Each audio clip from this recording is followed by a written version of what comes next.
Tatapusin ng grupong Piston ng kanilang ikinasang 3 araw na tigil pasada. Hindi raw sila aatras sa kabila ng pahayag ng LTFRB na handa itong ibigay ang ilan sa kanilang hiling. Sa katunayan, isang malaking welga raw ang isasagawa ng grupo bukas sa Menjola. Direct na i-restore natin kay BBM na makialam na siya dito sa kinakaharap ng sektor ng transportasyon dito sa ating bansa.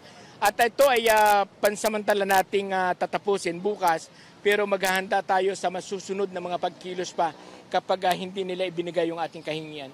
Kahapon lang nagharap sina LTFRB Chairman Chofie Logwadiz at Piston President Modi Floranda. Ayon sa LTFRB, kaya nilang ibigay ang 3 sa 4 na panawagan ng Transport Group. Ang pag-aalis ng penalty para makapag-renew ng rehistro ang kanilang mga jeep, ang pagbabalik ng 5-year validity ng prangkisa, at ang pagrebisa sa Omnibus Franchising Guidelines na siyang nagtatakda ng consolidation ng mga Public Utility Vehicles o PUVs sa buong bansa. Pero non-negotiable daw ang pag-aalis sa mismong consolidation ng PUV operators.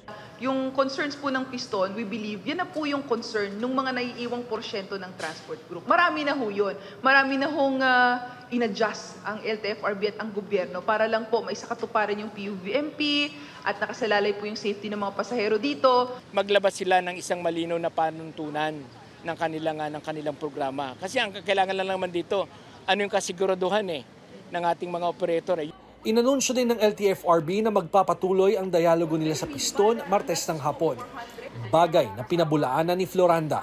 Ang pangako po ni Chairman Guadiz mamaya, literal pong iisa-isahin kung alin po dun sa mga guidelines. Unlike na po nung nangyari dun po sa reklamo nila last October na inilatag na lang daw sa kanila yung revised guidelines. Wala kaming kaisahan ni Chairman na mag-uusap ngayong araw.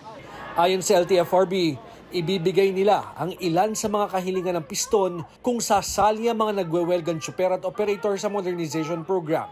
Pero nanindigan ng Piston na hindi sila papasok sa consolidation dahil inilalaban nila ang individual na pag-aari ng prangkisa.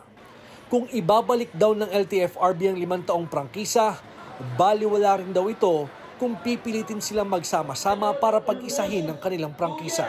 Pag pumasok nga tayo sa consolidation, ay pag-surrender ito ng prangkisa ng ating mga operator. Paano kung sa panahon na pumasok sa consolidation ay hindi ka rin naman maaprubahan?